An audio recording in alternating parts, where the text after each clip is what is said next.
নমস্কার বন্ধুরা, মল্লিকা কিচেনে আজকে এই তাল নিয়েছি, তালের একটি রেসিপি করব। আপনারা কিন্তু শুরু থেকে শেষ পর্যন্ত আমার সঙ্গে থাকবেন। আর রেসিপিটি যদি ভালো লেগে থাকে অবশ্যই লাইক করবেন, শেয়ার করবেন, সাবস্ক্রাইব করবেন আর পাশে থাকা বেল আইকনটি প্রেস করবেন।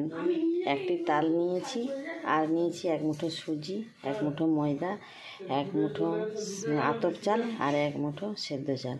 আমি কিন্তু এটা খুব তাড়াতাড়ি রেসিপিটা বানানোর জন্যই এক মুঠো করে নিয়েছি।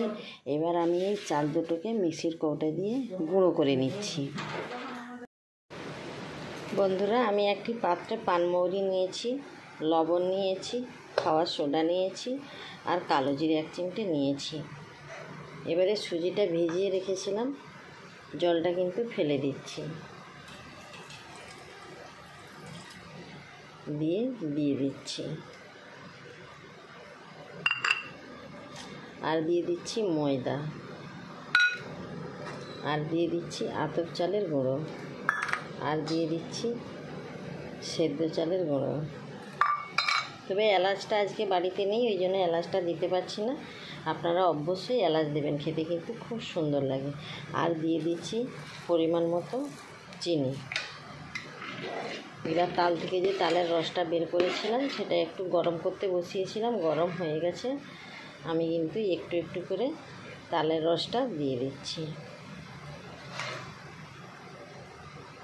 এবার এটা হাত দিয়ে মেখে দেখছি পরিমাণটা ঠিক হয়েছে কিনা। চটজলদি ফুলুরি করার জন্য কিন্তু এই রেসিপিটা ব্যবহার করা খুবই ভালো। সঙ্গে সঙ্গে কিন্তু রেডি হয়ে যাবে, ফুলুরি বানানো হয়ে যাবে, খাওয়া দাওয়া হয়ে যাবে। এবার এটা আমি মেখে নিচ্ছি। তালের রসটা দিয়ে কিন্তু আমি এভাবে কিছুক্ষণ ফেটে নিচ্ছি, তাহলে ফুলুরিগুলো কিন্তু খুব নরম তুলতুলে হবে। আর ব্যাটারটা কিন্তু এইভাবে,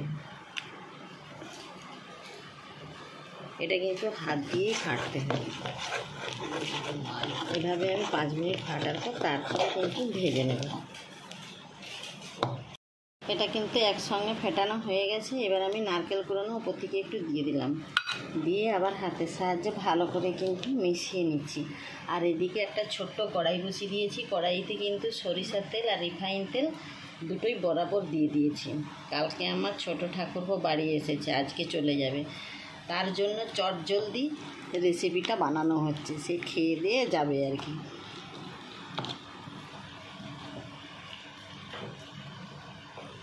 তেলটা কিন্তু গরমও হয়ে গেছে। এবার আমি ছোট ছোট করে দিয়ে দিচ্ছি।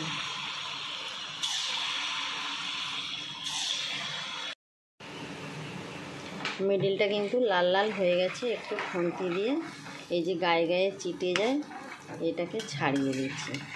দেওয়ার পরে কিন্তু আমি এভাবে সবগুলো উল্টে দিচ্ছি। খুব সুন্দর কিন্তু হচ্ছে। আপনারা সত্যি এভাবে একবার হলেও বাড়িতে কিন্তু বানাবেন। খুন্তি দিয়ে একটা আমি এরকম টিপে দেখলাম, কিন্তু কাটে না, একদম হয়ে গেছে।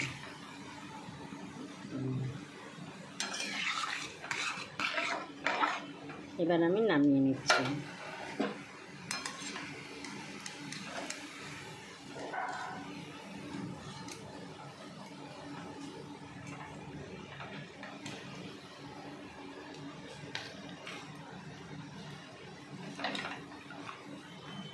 তেলটা কিন্তু একটু ঝাড়িয়ে নিলাম, নিয়ে একটি ঢাকাতে রেখে দিচ্ছি।